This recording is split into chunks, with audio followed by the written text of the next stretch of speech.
Unsa ka importante ang tubig ug ang kalimpyo niini para nato.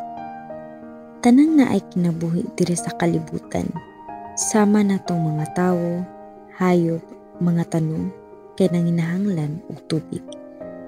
Usa kini sa pinakaimportanteng elemento nga dili mawala sa atong kinabuhi.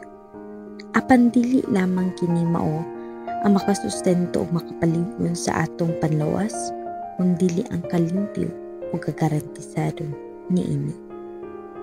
Kay bao pa mo nga 70% sa atong lawas ang giokupar sa tubig.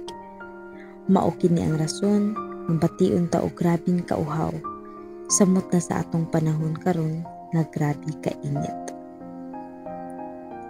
Apan ang paggamit sa tubig ug ang kalimpyo niini dili lamang limitado sa pag-inom. Mamahimo kini natong magamit sa pagluto, paglaba, pagligo, panghugas og mga plato, paghimo og mga bugnaw nga limnon ug uban pa.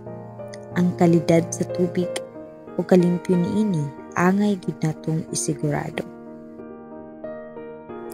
Sa karon nga panahon, tuod abunda kita sa tubig. Kailangan pud nato niining gamiton sa sakto.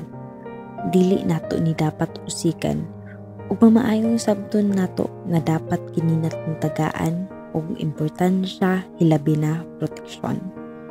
Kitang mga tawo makasurvive og pipila ka adlaw nga dili makakaon.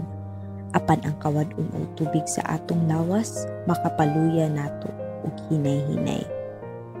Kitang mga kapatanunan naay kusog para makatabang sa atong komunidad. Ang simpleng pagpanglimpyo sa atong palibot kay dako na kining tabang. Kalimpyo sa atong lugar maghatag og kahapsay ug positibong epekto sa atong panglawas.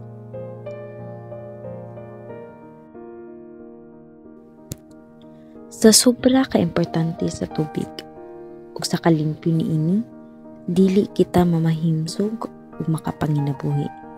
Kung dili limpyo ang atong tubig nga gikonsumo sa adlaw-adlaw, mamahimo kitang masakit. Usahay, ang mga inahan o mga mabdos nga makainom og hugaw nga tubig kay kuwang sa timbang ug hini ang pagtubo sa ilang mga anak.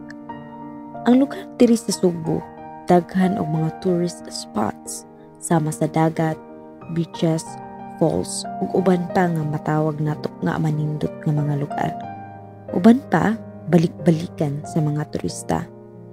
Ang dagat isa ka libreng liguanan diin ang mga batan-on, pamilya, malipayon nga makaligo tungod sa kainit ug malipay sad sila kung kuyog ang ilang pamilya. Hinaot kita tanan magtinabangay para maproteksyonan nato ang atong himsog nga panglawas.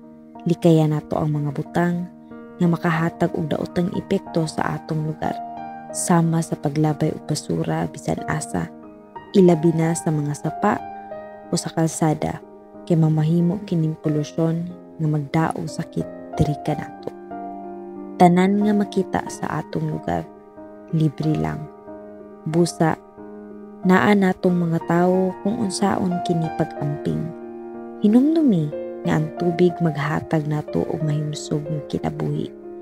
Likayan pod nato nga makaguba sa kaanyag niini ang atong disiplina sa kaugalingon, makita kung unsa ta mulihok, unsa ta magunahon.